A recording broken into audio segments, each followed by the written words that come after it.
ایک شہر میں ماہم نامی ایک لڑکی رہتی تھی۔ وہ فوٹوگرافر تھی۔ وہ اپنے کام میں بہت زیادہ ماہر تھی۔ وہ زندگی کو اپنی مرضی سے انجوائے کرتی تھی۔ ماہم اپنی فوٹوگرافی سے جو بھی پیسے کماتی تھی وہ نئی نئی جگہوں کو ایکسپلور کرنے میں خرچ کر دیتی تھی۔ ماہم کو پہاڑی علاقے دیکھنے کا بہت زیادہ شوق تھا۔ ماہم کو ایسے سفر کرنا بہت زیادہ پسند تھا۔ اس بار وہ اکیلے ہی ایکسپلور کرنے کا فیصلہ کرتی ہے۔ اس نے اس دفعہ ایسی جگہ کا انتخاب کیا تھا جو ایک گاؤں کے پاس تھی۔ اس جگہ پر ہل اسٹیشن تھا جو کہ بہت خوبصورت تھا۔ ماہم نے سوچا وہ بھی سب سے اوپر جا کر ایک خوبصورت نظارہ اپنے کیمرے میں کیپچر کرے گی، لیکن اس جگہ پر پہنچنے کے لیے ماہم کو 10 کلومیٹر تک پیدل سفر کرنا تھا۔ اس کے لیے ماہم نے اپنے بیگ کو پیک کیا اور اس میں ضرورت کی چیزیں رکھی۔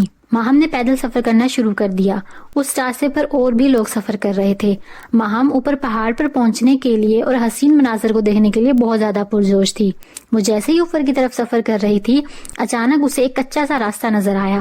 ماہم نے اس راستے کی طرف غور سے دیکھا تو اسے سمجھ آئی کہ یہ راستہ اوپر جا کر اسی راستے کے ساتھ مل جاتا ہے جہاں پر پہنچ کر وہ پہاڑ کو دیکھ سکے گی۔ ماہم نے سوچا یہ راستہ تو کافی چھوٹا ہے، وہ اس شارٹ کٹ کو ہی انتخاب کرتی ہے تاکہ وہ جلدی جلدی اوپر پہنچ جائے۔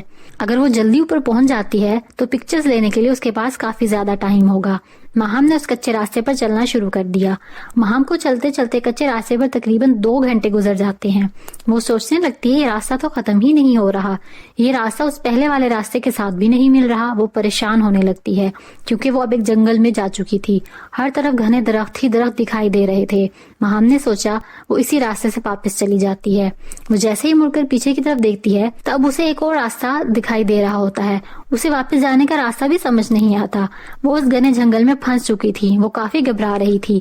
ماہم اب واپس جانے کے لیے درست راستہ تلاش کرنے لگتی ہے۔ وہ اپنے بیگ میں سے پانی کی بوتل نکالتی ہے جو کہ اب ختم ہو گئی تھی۔ پھر اچانک ماہم کی نظر ایک کمرے پر جاتی ہے۔ اس ویرانے میں وہ واحد ایک چھوٹا سا کمرہ تھا جو ماہم کو نظر آیا۔ جیسے ہی ماہم اس کے پاس جاتی ہے تو وہ دیکھتی ہے کہ وہ ایک ڈھابا ہے اور اس ڈھابے کے ساتھ ایک پکی سڑک بھی بنی ہوئی ہے۔ ماہم یہ دیکھ کر کافی زیادہ خوش ہوتی ہے کیونکہ اسے اس جنگل سے باہر نکلنے کی ایک امید نظر آتی ہے۔ ماہم سوچتی ہے کیوں نہ اندر جا کر تھوڑا سا آرام کر لیا جائے۔ وہ خوشی خوشی اس ڈھابے کے اندر داخل ہو جاتی ہے۔ اس کے اندر کافی زیادہ لڑکے بیٹھے چائے پی رہے ہوتے ہیں۔ ماہم بھی جا کر ایک ٹیبل پر بیٹھ جاتی ہے۔ اتنے میں ایک ویٹر ماہم سے آرڈر لینے کے لیے آتا ہے۔ وہ اسے اپنا آرڈر دے دیتی ہے۔ ماہم اب کافی زیادہ ریلیکس فیل کر رہی تھی۔ وہ فریش ہونے کے لیے واش روم کی طرف جاتی ہے۔ اچانک اس کی نظر ایک ٹیبل پر جاتی ہے جس پر کافی زیادہ لڑکے بیٹھے ہوئے ہنسی مذاق کر رہے ہوتے ہیں۔ ماہم نوٹ کرتی ہے کہ کسی کے ماتھے پر اور کسی کی گردن پر عجیب طرح کے زخم کے نشان تھے اور سارے نشان ایک جیسے تھے۔ یہ دیکھتے ہی ماہم کافی گہری سوچ میں گم ہو جاتی ہے۔ وہ سب لڑکے بھی ماہم کی طرف دیکھنے لگتے ہیں۔ وہ کافی عجیب نظروں سے اسے دیکھ رہے ہوتے ہیں۔ پھر ماہم انہیں سوری بول کر آگے چلی جاتی ہے۔ وہ جیسے ہی منہ دھونے لگتی ہے اسے چیخنے کی آوازیں آنے لگتی ہیں۔ ماہم کو اپنے ارد گرد بھی اندھیرا محسوس ہونے لگتا ہے، لیکن کچھ ہی سیکنڈ گزرنے کے بعد ہر چیز پہلے کی طرح نارمل ہو جاتی ہے۔ وہ کافی زیادہ ڈر گئی تھی۔ اس نے سوچا ادھر کچھ تو گڑبڑ ہے۔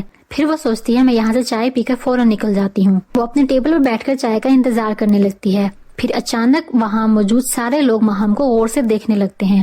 ان کی آنکھوں میں ماہم کے لیے کافی غصہ تھا۔ ماہم وہاں سے نکل جانے کا سوچتی ہے۔ ماہم کے ہاتھ میں ایک سگریٹ ہوتی ہے۔ وہ اسے پینے لگتی ہے، لیکن جیسے ہی اس سگریٹ کو جلانے کے لیے ماچس نکالتی ہے تو وہاں سب موجود لوگوں کی آنکھیں سرخ ہو جاتی ہیں اور اس طرح ان کے شریر بھی راکھ ہونا شروع کر دیتے ہیں۔ ماہم یہ دیکھ کر کافی ڈر جاتی ہے اور وہاں سے بھاگنے لگتی ہے۔ جیسے ہی باہر نکلتی ہے تو دیکھتی ہے سارا کمرہ جل کر راکھ ہو جاتا ہے۔ ماہم کو کچھ سمجھ نہیں آتی آخر یہ کیا ہو رہا ہوتا ہے۔ وہ اس پکے راستے پر بھاگنے لگتی ہے اور اپنی جان بچاتی ہے۔ اسے وہاں سے ایک گاڑی آتی ہوئی دکھائی دیتی ہے۔ وہ اس سے لفٹ لے لیتی ہے۔ وہ شخص ماہم کو کافی گھبرایا ہوا دیکھتا ہے۔ وہ شخص پوچھتا ہے تم اتنی گھبرائی ہوئی ہو؟ ماہم اسے اپنے ساتھ پیش آنے والا سارا واقعہ سناتی ہے۔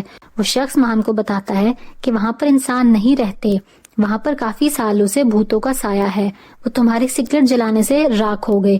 ماہم یہ سن کر کافی ڈر جاتی ہے اور سوچنے لگتی ہے وہاں پر سارے انسان نہیں تھے بلکہ ان سب نے انسانوں کا روپ دھارا ہوا تھا۔